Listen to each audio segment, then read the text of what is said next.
სტიქიიდან 2 დღის შემდეგ დედაქალაქის დატბორილ ქუჩებში გაწმენდითი სამუშაოები მიმდინარეობს. თბილისში სტიქიით ერთ-ერთი ყველაზე დაზარალებული სვანაძის ქუჩა მდინარე ვერეს მიერ მოტანილი ტალახისგან მთელი დღის განმავლობაში იწმინდებოდა. მძიმე ტექნიკასთან ერთად ტერიტორიას მოხალისეებიც ასუფთავებდნენ. ისინი ადგილობრივ მოსახლეობას სახლებისა და ეზოების მოწესრიგებაში, ასევე საკვებითა და საყოფაცხოვრებო ნივთებით ეხმარებოდნენ. ჩვენ მაქსიმალურად შევეცადეთ, რომ გასგურები მოგვეტანა ადამიანებისთვის, რომლებიც დარჩენ გაზის გარეშე. არაფუჭებადი საჭმელი საკვები, ისეთი რაც ფეხსა რეზინის ფეხსაცმელები იმისათვის, რომ გადაადგილების საშუალება ქონდეს ხალხს. ავიც მაქსიმალურად ისი გაკეთება შეგვეძლო ვაკეთებთ. ლამი გამოაქვთ, ნაგავი გამოაქვთ, ავეჯი გამოაქვთ. ასუფთავებენ. ძალიან დიდი მადლობა. დღეს მოვიდნენ პირველ საათზე. უშინათ იყვნენ მეზობლებს დაეხმარნენ. 3 დღე ვერ შევდიოდით, შევედით ჩემს სახლში. კედელი უკან გატანილია, აბსოლუტურად ვერაფერი ვერ გამოვიტანეთ.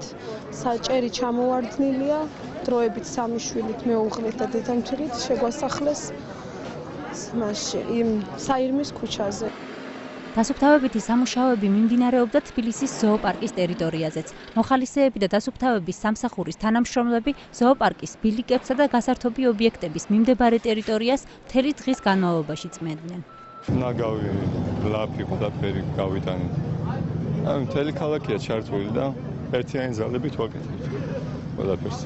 იმედია უშველეთ ქალაქს. დღეს ქალაქის მერიც ნახეთ და შევთავაზეთ, რომ იმ უბნებზე, სადაც არსებობს პრობლემა, საჭიროა უფრო მეტი ადამიანის, ასე ვთქვათ, მუშაობა, იქ შევთავაზეთ ჩვენი თავი და ზოოპარკში ვეხმარებოდით. ეხლა იმიტომ რომ იქ იყო ყველაზე მეტი სამუშაო.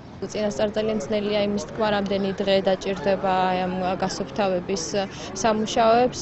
ალბათ მე უფრო ინტენსიურად დაგვჭირდება მოხალისეების დახმარება, როდესაც უშუალოდ ვოლიერების მიმდებარე ტერიტორია იქნება გასასუფთავებელი აი ამ შლამის და ნაკვისაგან. დღესვე დაზარალებულთა მხარდასაჭერი აქცია ჩატარდა თბილისის საკრებულოსთან. საზოგადოებისთვის ცნობილმა სახეებმა და რიგითმა მოქალაქეებმა სტიქიით დაზარალებული მოსახლეობის მიმართ სოლიდარობა კიდევ ერთხელ დაადასტურეს.